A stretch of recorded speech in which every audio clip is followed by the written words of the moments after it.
At 06:47 on June 6, 1944, Commander Samuel Dealey stood in the cramped conning tower of USS Harder, watching 3 Japanese destroyers cut through the moonlit waters of Tawi Tawi, tracking his submarine with deadly precision. 37 years old, 5 war patrols behind him, 18 enemy ships already destroyed. The Imperial Japanese Navy had dispatched Minegumo, Hayanami, and Tanikaze with a single mission: eliminate the American submarine that had been terrorizing their supply lines for 3 weeks. Until April 1944, American submarines avoided Japanese destroyers. The math was simple and brutal. A destroyer moved at 35 knots. A submerged submarine struggled to reach 9. Between December 1941 and March 1944, Japanese destroyers had sunk 14 American submarines. 0 American submarines had sunk a Japanese destroyer while both vessels were actively engaged in combat. The doctrine was clear. If a destroyer detected you, you ran deep and prayed the depth charges missed. Commander Dealey changed that equation on April 13, 1944. When destroyer Ikazuchi charged Harder's position at flank speed, every officer on the bridge expected Dealey to dive and run. Instead, he ordered flank speed ahead, straight at the destroyer. At 900 yards, Harder fired 4 torpedoes in a spread pattern. 2 torpedoes struck amidships. The destroyer exploded and sank in 5 minutes. Dealey's radio report became famous throughout the Pacific Submarine Force. Expended 4 torpedoes and 1 destroyer. Admiral Suemu Toyoda, Commander-in-Chief of the Japanese Combined Fleet, didn't find it amusing. Between January and May 1944, Japan had lost 23 destroyers to various causes. Operation Ago, the plan to destroy the American invasion fleet at the Philippines, required precise coordination. Every destroyer loss disrupted the entire strategy. By late May, Toyoda had concentrated the mobile fleet at Tawi Tawi anchorage. 4 battleships, including Yamato, 9 carriers, 15 cruisers, 28 destroyers, the largest concentration of Japanese naval power since Midway. American code breakers knew they were coming. Admiral Charles Lockwood sent Harder to patrol the waters around Tawi Tawi and attack targets of opportunity. For 9 days, Harder operated undetected in enemy waters. Then on June 6 at 0300, a Japanese patrol plane spotted Harder's periscope, wake 15 miles north of Tawi Tawi. 3 destroyers responded immediately. Commander Dealey studied the lead destroyer through his periscope, Minegumo, 1,215 tons, 4 5-inch guns. She was closing fast, zigzagging to avoid torpedo attacks. Behind her, 2 more destroyers spread out in a search pattern, boxing Harder into a kill zone. Every submarine commander in the Pacific knew what happened next in the textbooks. Dive deep, go silent, hope they lose contact. Dealey swung Harder's bow directly at Minegumo. Range, 100 yards. Time to collision, 96 seconds. Every man in Harder's conning tower knew what down the throat meant. Fire torpedoes straight at an attacking destroyer's bow, then dive beneath her keel. If your torpedoes miss, the destroyer drops depth charges directly on your position. If you dive too late, she rams you at 35 knots and cuts your submarine in half. At 750 yards, Dealey fired 3 torpedoes. Take her down. 300 feet. Harder's bow dropped at a 30-degree angle. 40 seconds after firing, 2 explosions shook Harder so violently that light fixtures shattered. Then a third explosion lifted Harder's stern 6 feet before slamming it back down. Dealey climbed to periscope depth. Where Minegumo had been, he saw debris and an expanding oil slick. The destroyer had broken in half. The other 2 destroyers were racing away, dropping depth charges at random. Admiral Toyoda received the news at 0900. He ordered 6 more destroyers to find and destroy the submarine. By noon, Japanese patrol planes were searching the area every 20 minutes. Dealey wasn't finished hunting. June 7th, 0230, Harder surfaced to recharge batteries. The night was pitch black. No moon, heavy cloud cover. Perfect conditions for what Dealey had planned. At 03:02, radar contact. Single ship bearing 095, range 8,000 yards, closing fast. The contact was moving at 28 knots. Definitely a destroyer. Hayanami, 2,077 tons, had been searching for American submarines since 0100. Her captain, Commander Hideo Kuboki, had received orders to return to base at 300. He was exhausted. His crew was exhausted. Nobody expected an American submarine to attack on the surface at night. Dealey ordered flank speed. Harder's diesel engines pushed the submarine to 21 knots, closing the range deliberately. The trick was getting inside the destroyer's radar detection range before they identified you as hostile. At 4,000 yards, Hayanami's radar operator picked up a surface contact, small, moving fast, probably another destroyer returning to base. At 3,000 yards, Kuboki realized his mistake, American submarine. He ordered flank speed and turned to ram. Too late. At 2,300 yards, Dealey fired 4 torpedoes. 2 struck Hayanami's starboard side near the aft magazine. The explosion tore the destroyer's stern completely off. The ship rolled 90 degrees, her propellers still spinning as she went under stern first. Kuboki and 147 sailors died.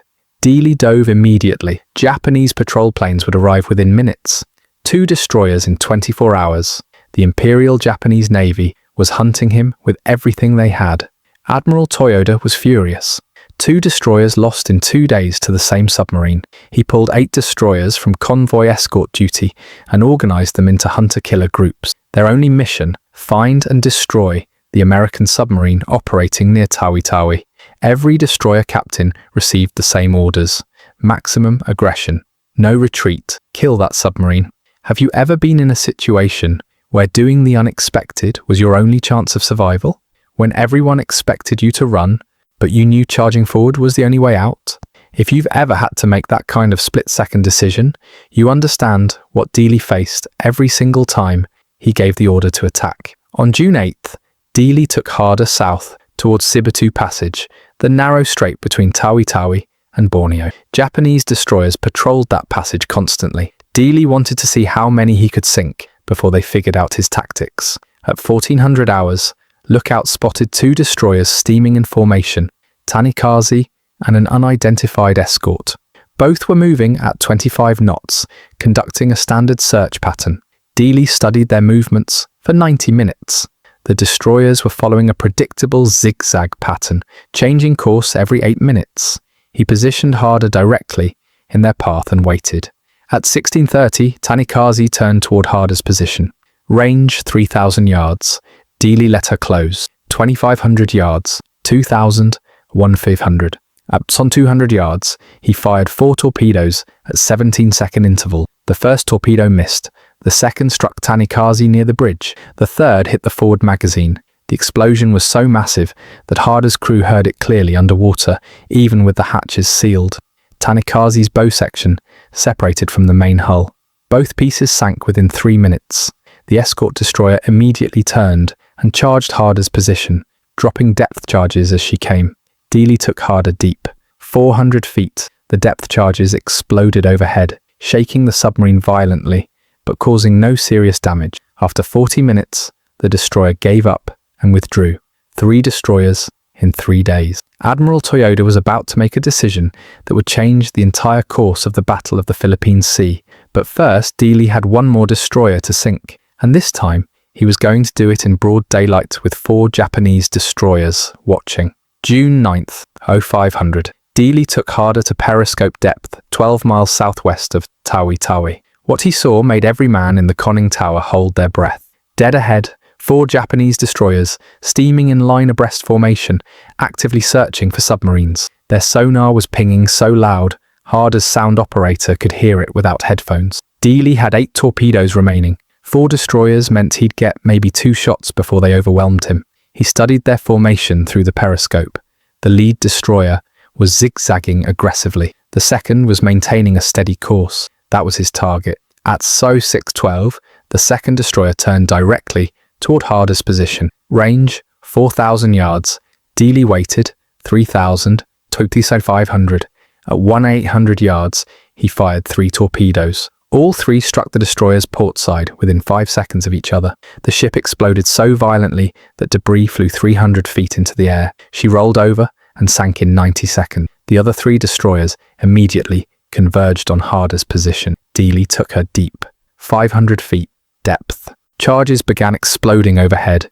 23 in the first 10 minutes. The lights went out. Emergency lighting kicked in. Hull plates groaned under the pressure. A pipe burst in the forward torpedo room. spraying seawater across the deck. Harder's crew worked in silence, repairing damage while depth charges continued to detonate around them. After 2 hours, the destroyers withdrew. Dealey climbed to periscope depth. The ocean was empty. 4 enemy destroyers sunk in 4 days. Admiral Jisaburo Ozawa, commander of the Japanese mobile fleet at Tawi Tawi, received reports of the attacks at 1400 hours on June 9th. 4 destroyers lost, 1 submarine. Ozawa did the math. If an American submarine could penetrate his defensive screen this easily, the entire anchorage was vulnerable. He sent an urgent message to Admiral Toyoda. The mobile fleet needed to depart Tawi Tawi immediately. The Americans knew where they were. Toyoda agreed. Operation Ago required the mobile fleet to intercept the American invasion force near the Marianas, but the operation wasn't scheduled to begin until June 15th. Moving 6 days early meant his carriers would arrive without proper reconnaissance. His destroyers would be scattered across multiple patrol zones. His supply lines wouldn't be established. But staying at Tawi Tawi with an American submarine, hunting his destroyers, was suicide. On June 10th at 800, the Japanese mobile fleet departed Tawi Tawi. 4 battleships, 9 carriers, 15 cruisers, 24 destroyers, heading northeast toward the Philippine Sea. American codebreakers intercepted the movement orders within hours. Admiral Raymond Spruance, commander of the 5th Fleet, adjusted his battle plans accordingly. The early departure gave American carriers an extra day to position themselves for what would become the Battle of the Philippine Sea. Dealey knew none of this. He had no idea that his 4-day rampage had just forced the Japanese to abandon their carefully prepared defensive position. He had no idea that forcing them to leave 6 days early would be the difference between Japanese victory and catastrophic defeat. What Toyoda didn't know was how much damage the early departure would cause. The Battle of the Philippine Sea began on June 19th, 1944, 9 days after Harder sank her 4th destroyer off Tawi Tawi. Admiral Ozawa's mobile fleet engaged Admiral Spruance's 5th Fleet in what would become the largest carrier battle in history. 15 American carriers faced 9 Japanese carriers, 900 American aircraft against 430 Japanese aircraft. The battle lasted 2 days. American pilots shot down 376 Japanese aircraft while losing only 30 of their own. American pilots called it the Great Marianas Turkey Shoot. 3 Japanese carriers sank: Taiho, Shokaku, Hiyo. 2 battleships damaged. 1 cruiser sunk. The Imperial Japanese Navy lost 75% of its carrier air groups and would never recover. But the battle might have gone differently if Admiral Ozawa had arrived on schedule. His original plan called for the mobile fleet to depart Tawi Tawi on June 15th. That would have given his reconnaissance planes 4 days to locate the American fleet before the battle began. His carriers would have been fully supplied, his destroyer screens properly organized, his battle plan coordinated with land-based aircraft from the Philippines. Instead, Harder forced him to leave 6 days early. Ozawa arrived in the Philippine Sea on June 14th with his fleet scattered across 200 miles of ocean. His reconnaissance aircraft had burned through their fuel reserves during the early departure and couldn't conduct proper searches. His destroyers were still regrouping from anti-submarine patrols around Tawi Tawi. His supply ships were 3 days behind schedule. When American carrier aircraft found Ozawa's fleet on June 19th, his carriers were still launching aircraft. His combat air patrol was undermanned. His fleet formation was disorganized. The Great Marianas Turkey Shoot happened because Ozawa wasn't ready. And Ozawa wasn't ready because Dealey had sunk 4 destroyers in 4 days and convinced the Japanese that Tawi Tawi was too dangerous. Admiral Lockwood understood this immediately. In his post-war memoir, he wrote that Harder's 5th Patrol was the most strategically important submarine operation of the Pacific War. 4 destroyers sunk meant 4 fewer escorts protecting Japanese carriers, but forcing the mobile fleet to depart early meant the entire Japanese battle plan collapsed before the first shot was fired. Dealey never saw any of this. On August 24th, 1944, Harder went down off Dassel Bay in the Philippines, sunk by Japanese escorts CD-22 and minesweeper No. 102. All 79 men aboard died. Commander Samuel Dealey, radio man Calvin Bull, who had earned a Bronze Star for his role in the destroyer kills, every officer and sailor who had made Harder the most feared submarine in the Pacific. Between December 1941 and August 1944, American submarines sank 1,014 enemy ships, totaling 5.3 million tons, but only 29 warships. Most submarine captains avoided warships. Too dangerous, too well armed, too fast, Dealey proved that submarines could hunt warships successfully. His down-the-throat tactic worked because it violated every assumption Japanese destroyer captains made about submarine behavior. Submarines weren't supposed to charge destroyers, they were supposed to run. When Harder charged, Japanese captains hesitated. That hesitation cost them 12 seconds. 12 seconds was enough time for torpedoes to close the range and strike. By war's end, American submarines using Dealey's tactics had sunk 214 Japanese warships, 4 aircraft carriers, 1 battleship, 9 cruisers, 38 destroyers. Japan started the war with 63 destroyers. They built 49 more during the war. American submarines sank 38. Harder accounted for 4 of them in 4 days. On March 27, 1946, President Harry Truman presented Commander Samuel Dealey's Medal of Honor to his widow, Edwina Dealey, in a ceremony on the White House lawn. The citation read in part, "This remarkable record of 5 vital Japanese destroyers sunk in 5 short-range torpedo attacks attest the valiant fighting spirit of Commander Dealey and his indomitable command." The Navy named a destroyer escort after him, USS Dealey, commissioned in 1954. She served until 1972. Harder received the Presidential Unit Citation for her first 5 war patrols, 6 battle stars for World War II service. Her motto, "Hit 'em harder," became legendary throughout the submarine force. But her real legacy was the tactical revolution she started. Before Harder's 5th patrol, submarine doctrine emphasized stealth and evasion. Engaging destroyers in direct combat was considered suicide. Dealey changed that math by understanding one critical fact about destroyer captains. They expected submarines to run. When a submarine charged instead, the destroyer captain had to make an instant decision with incomplete information. Turn left, turn right, maintain course, fire guns, all while torpedoes closed the range at 46 knots. Most captains chose wrong. Between June and December 1944, 12 American submarines adopted Dealey's aggressive tactics. USS Tang sank 2 destroyers, USS Trigger sank 1, USS Barb sank 1 destroyer and damaged another. The tactic's success rate was 63%. For every 5 attacks, submarines sank 3 destroyers and damaged 1 more.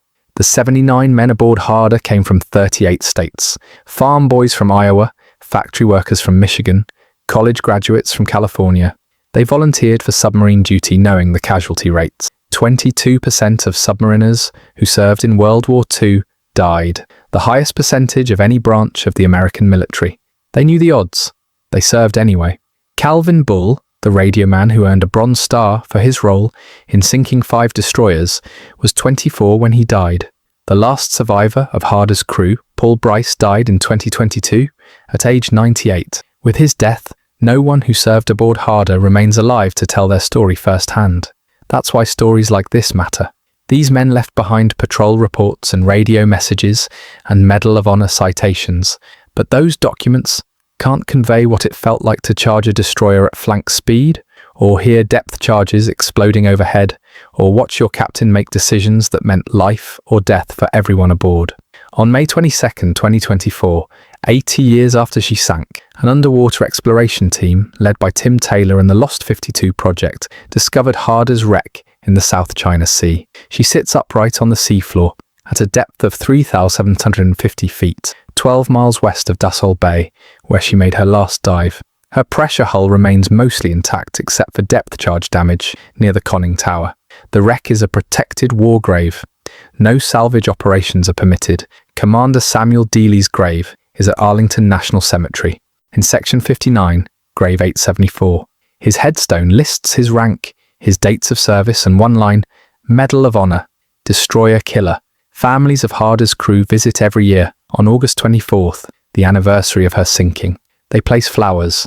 They share stories about grandfathers and great-uncles who died at 22 or 25 or 37, fighting a war most of them never expected to survive. The The official history tells us Harder sank 4 destroyers in 4 days and forced the Japanese fleet to leave Tawi Tawi 6 days early. It doesn't tell us about the fear, the exhaustion, or the absolute certainty that this patrol might be your last.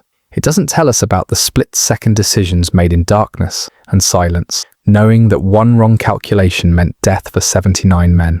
But now you know. Commander Samuel Dealey and the crew of USS Harder didn't just sink destroyers. They changed the course of the Pacific War.